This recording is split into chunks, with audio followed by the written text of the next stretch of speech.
ध्यान देना। वाल्मीकि जब कुसंगत में पड़ गया तो रत्नाकर नाम का डाकू बन गया। देखिए, वही व्यक्ति डाकू बन गया। लेकिन जब सप्तऋषियों की संगत में पड़ गया तो रत्नाकर डाकू वाल्मीकि साधु बन गया। जो व्यक्ति डाकू बन सकता है वो साधु भी बन सकता है। जो आज साधु बन सकता है, अगर कुसंगत पड़ जाए तो कल डाकू भी बन सकता है। जो बेविचारी हो गया है, सत्संगत मिल जाए तो ब्रह्मचारी भी हो सकता है। और ब्रह्मचारी को कुसंगत मिल जाए तो फिर से वो बेविचारी हो सकता है। और याद रखना, बेविचारी संभल जाएगा तो ब्रह्मचारी बन जाएगा, नीचे से ऊपर उठ जाएगा। लेकिन ब्रह्मचारी अगर फिसल जाएगा और बेविचारी बन जाएगा तो फिर नीचे से ऊपर कभी शायद ही उठ पाएगा, नहीं पड़ा रहे। हमारे आप के अंदर साधु बनने की भी क्षमता छिपी हुई है और डाकू बनने की भी सामर्थ्य है। तुम सती सावित्री भी बन सकती हो, मीराबाई बन सकती हो, शिवरी बन सकती हो। और यदि कुसंगत पड़ जाए तो आप सुपर्णखा भी बन सकती हो। कितनी लड़कियां सुपर्णखा बन गई, नाक कान कट गई उनके। कितने पुरुष रत्नाकर डाकू हो गए।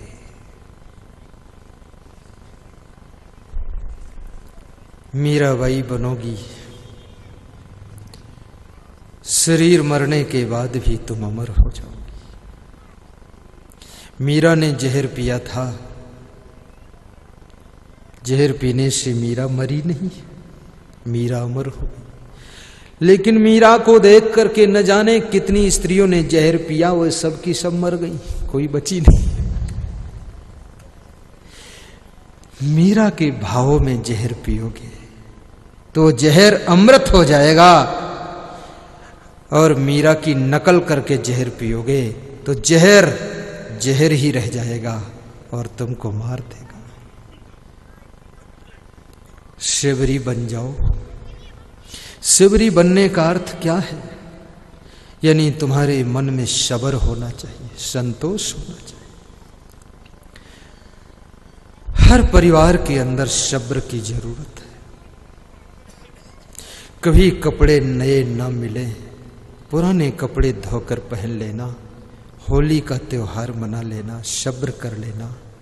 सब्र से रहना ही शिवरी का जीवन है। जिसको सब्र है, खाने में सब्र, कपड़ा पहनने में सब्र, बिछौने में सब्र, वह शिवरी है। और जो शिवरी है उसको तो राम स्वयं ढूंढ रहे हैं। फिर उसे राम को ढूंढना नहीं पड़ता है, फिर राम को शिवरी को ढूंढना पड़ता है। शिवरी राम को नहीं ढूंढती है, बल्कि राम शिवरी को ढूंढते हैं। इसलिए दिल में सब्र होना चाहिए, संतोष रखना। तुम्हारा पति तुमको सोने की अंगूठी बनाकर न दे पाए तो लोहे का छल्ला पहन ले, 5 रुपये का, और उसके ऊपर पीले रंग का कलर चढ़ा देना। कौन जानता है सोना है कि लोहा है? सब समझेंगे सोना है, तुम समझोगे लोहा है। सस्ते में शोभा बढ़ जाएगी। और नारी की सबसे बड़ी शोभा, नारी का आभूषण पतिव्रता धर्म है।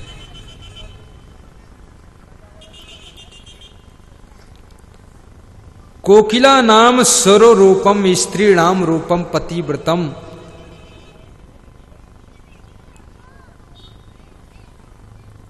कोयल का सुंदर रूप अगर कुछ है तो उसका मीठा स्वर है। कोकिला नाम स्वरो रूपम, स्त्री नाम रूपम पतिव्रतम। स्त्री का सुंदर रूप यदि कुछ है, उसका आभूषण, तो पतिव्रता धर्म है।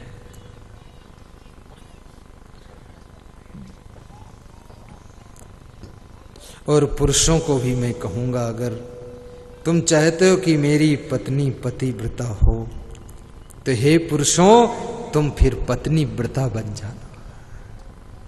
पत्नी व्रता ज्यादातर ग्रंथ पुरुषों ने लिखा है, इसलिए पुरुषों ने पतिव्रता धर्म के बारे में लिखा है, लेकिन पत्नी व्रता धर्म के बारे में कुछ नहीं लिखा है, क्योंकि पुरुष सोचते थे हम भी फंस जाएंगे नियम में फिर। लेकिन मैं कहूंगा पत्नी व्रता और पति व्रता ये गृहस्थ आश्रम का सबसे बड़ा धर्म है। सीता जैसी पत्नी चाहते हो तो राम जैसे पति बन जाओ, और राम जैसा पति अगर ढूंढ रही हो तो सीता जैसी नारी बन जाओ। इस दुनिया में न राम की कमी है न सीता की कमी है। तुम राम बनो तो सीता इंतजार कर रही है, तुम सीता बनो तो राम धनुष तोड़ने के लिए आ रहा है। जीवन दुनिया की रत्नों से भी ज्यादा कीमती रत्न है, इसको संभाल कर रखना। इसको राम ने संभाल लिया तो भगवान हो गए, रावण नहीं संभाल पाया तो रावण राक्षस हो गए।